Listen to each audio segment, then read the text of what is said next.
Hello guys, panibagong araw. Ngayon nga po pala ay magluluto dyan ako ng tinola. At gawat nga po ay ngayon po ang tapusan ng pag-aani namin. Gawat kahapon nga po pala ay maulan. Kaya ngayon lang po ulit tinuloy.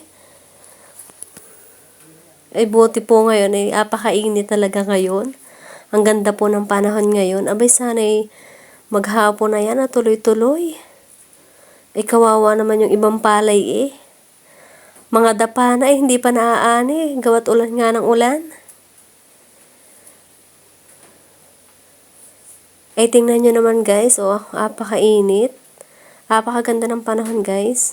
Kaya ayan, luto na nga po pala yung tinola. At yun lang guys, at ako'y papakainin ko na sila. Yun lang po.